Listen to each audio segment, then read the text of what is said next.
In California Exodus 2.0, you are going to see all of those people that have finally had it with Gavin Newsom and the progressive policies of California, which are absolutely destroying the state, which is demonstrated precisely by the Pacific Palisades and Altadena fires that have devastated the region, burning areas 1.5 times the size of Manhattan without the fires being fully contained and the winds picking up, unfortunately.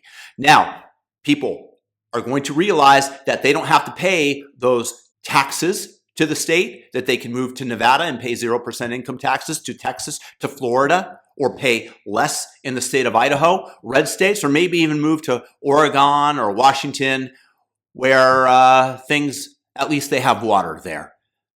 But the point being is that you can definitely anticipate easily that there will be Exodus 2.0. In Exodus 1.0, you had people like me flee the state in the beginning of 2018. We just took off and we were gone, and I have never, ever been back.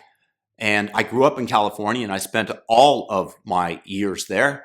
And then it just got to be too much with the homeless, basically creating the friction enough that made me want to vacate the state. But I do believe that the property prices in California will decrease, not only because there's less demand, but because they're artificially held up by the fact that they are being subsidized by all those others paying into insurance, and the rates there were artificially low. And when the state said that you could not raise them for property owners, that's when they exited. And a month later, 2 months later, came the incredibly damaging fires. What's going to happen when insurance levels rise dramatically to actually account for the real risk of the fire?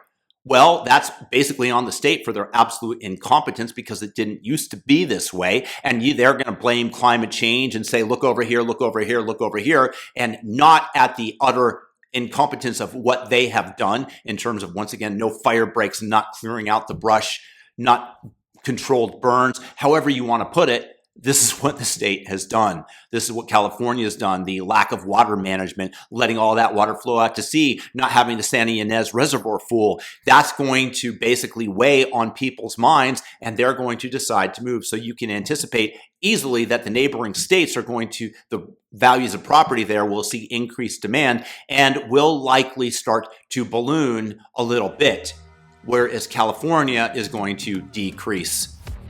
That's where the money is flowing. That's my prediction. Let me know your thoughts in the comments below if you think I'm correct.